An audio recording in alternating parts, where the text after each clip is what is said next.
మామగారు నెక్స్ట్ మళ్ళీ అధికారంలోకి ఎవరు వస్తారంటారు? Next CM ఎవరంటారు? ఏమో మరి ఎవరు వస్తారో చెప్పలేము. చంద్రబాబు నాయుడు వస్తాడు అనుకుంటున్నాం మేము. మరి ఎందుకు చంద్రబాబు రావాలనుకుంటున్నారు? ఏమో మరి ఎందుకు ఉపయోగపడుతుందో నాకు తెలియదు. పెన్షన్ ఇస్తుందా మీకు? ఇస్తున్నారు. ఓకేనా, 1000 రూపాయలు ఇస్తున్నారు. మరి నెక్స్ట్ మంత్ నుంచి 2000 చేస్తానంటున్నారు. ఇటు జగన్ 3000 ఇస్తానంటున్నారు. పవన్ కళ్యాణ్ 2000 ఇస్తానంటున్నారు. సో వాళ్ళిద్దరూ మేనిఫెస్టో ప్రకటించిన తర్వాత బాబు ఇంకో 1000 పెంచుతానని చెప్పారు. సో మీరు ఎవరికి ఓటేద్దాం అనుకుంటున్నారు? మరి ఏమో అప్పుడు కొద్ది ఎవరికి ఏముంటే వాళ్ళకే ఇస్తాం. వాళ్ళకే వేస్తారు. మీ ఇంట్లో వాళ్ళ నిర్ణయమా? మా ఇంట్లో వికలాంగ అబ్బాయి ఒక అబ్బాయి అన్నాడు. అబ్బాయికి పెన్షన్ అది ఆ అబ్బాయికి 1000 ఇస్తున్నారు. ఓకే, అప్పటి నుంచి 2000 ఇస్తారు. అసలు ఆ అబ్బాయికి 1500 ఇవ్వాలి.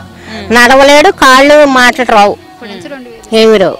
అలాంటప్పుడు 1000 ఇస్తారు. ఒక బండి మీదే ఉంటాడు, ఎక్కడికి వెళ్ళినా బండి వేసుకుని వెళ్తాడు.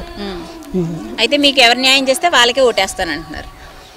అది ఎవరికి చెప్పాలమ్మా? మరి ఎవరికి న్యాయం చేస్తారేంటి?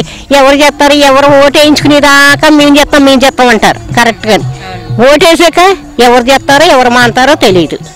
ఈసారి మరి ఎవరికి వేద్దాం అనుకుంటున్నారు? చంద్రబాబు ఉన్నాడు, పవన్ కళ్యాణ్ ఉన్నారు, జగన్ ఉన్నారు, లేకపోతే మన కాంగ్రెస్ వాళ్ళు ఉన్నారు, బీజేపీ వాళ్ళు ఉన్నారు. ఏమో మరి అప్పుడు కొద్ది ఎవరికి వెయ్యాలంటే వాళ్ళకేటి చెప్తున్నాం. అందరూ వచ్చిన పెద్దలు ఏం చెప్తారంటే మాకేయమ్మంటారు. అంతే కదా. 3500 ఇచ్చారనుకోండి, ఒకవేళ జగన్ ఆయనకి వేస్తారా? 3500 ఎంతకాలం ఇచ్చేస్తారమ్మా?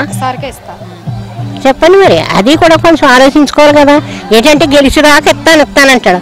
ఆయన గెలిచాక నేను ఎవరంటే ఏం చెప్తారా? నెక్స్ట్ ఎవరు సీఎం కాబోతున్నారు అనుకుంటున్నారు? మా లిస్టులో మా మేడం కర్మండలం అది కడపలో అయితే వైఎస్ జగన్ అని 100-70% అంటున్నారు సార్ మేడం గారు. అదండి, జగనే రావాలని ఎందుకు అనుకుంటున్నారు? టీడీపీ ప్రభుత్వం మీకు టీడీపీ ప్రభుత్వం మేడం చేసింది మేడం. రైతులు రుణాలు కొడతానంది. రైతులు రుణాలు మేడం కొట్టారు కదేనండి.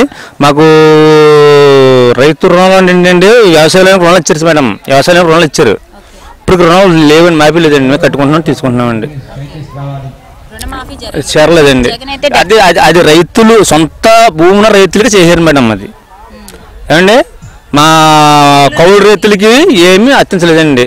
ఇస్తున్నారు, తెచ్చుకుంటున్నామని ఇస్తున్నారు. అసలు రుణమాఫీ కానీ కనీసం ఏమి ఇవ్వలేదండి మాకు. ఏమన్నా కౌలు రైతులకి రుణమాఫీలో రాయితీ ఉంటుందని చెప్పారు. లేదండి, అది లేదు మేము అడిగి మీద మేడం. విజయ బ్యాంకు లేదంటే షెడ్యూల్ కట్టుకుంటున్నాం, తెచ్చుకుంటున్నాం తప్ప మాకు కౌలు రైతులు అన్యాయం జరిగింది మేడం.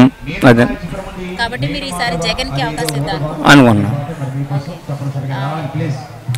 నెక్స్ట్ అయితే తెలుగుదేశం మేడం వేసాం మేడం. ఇప్పుడైతే జగన్ వేద్దాం అనుకుంటున్నాం మేడం. మా కర్మండలం అయితే అండి తండ్రి పేరు చెప్పి చేస్తున్నాం. తండ్రి బాగా చేయడు కాబట్టి అప్పుడు రైతు రుణాలు మాఫీ చేయడండి. అతని రీతిలో చేస్తాడే మేము మాకు నమ్మకం ఉందండి. అవకాశం ఇద్దామనండి అని మేము మా నమ్మకం అండి. వస్తాడంటే నేను ఎత్తే అయిపోయారు కదా మేడం. నలుగురు ఎత్తాను అంటే ఇప్పుడు ప్రతి ఒక్కరు కూడా జగన్ వేద్దామని అన్నారు. ఎందుకంటే అండి తండ్రి ఒక అవకాశం వచ్చినప్పుడు ప్రతి ఒక్కరికి కూడా ఉన్నవాళ్ళకి లేని కూడా కొట్టేయడండి. ఒక రుణమాఫీ చేసేయడండి. ఆయన చంద్రబాబు గారు వచ్చారండి, ఆయన బాగా చేసేయండి. అయితే కౌలు రైతులు అన్యాయం చేశారండి. ఇప్పుడు కూడా కౌలు రైతులకి అన్యాయం అండి. కొనుక్కుని అక్కడ చెప్తారు కావాలి మీకు. ఏమీ లేదు కౌలు రైతులకి. ఉన్న సొంత భూ రైతులు తప్పండి, కౌలు రైతులకి ఏం అంతే లేదండి. అదండి మాకు బ్యాంకు ద్వారాగా చంద్రబాబు నాయుడు అప్పిప్పించాడండి కౌలు రైతులకి అండి.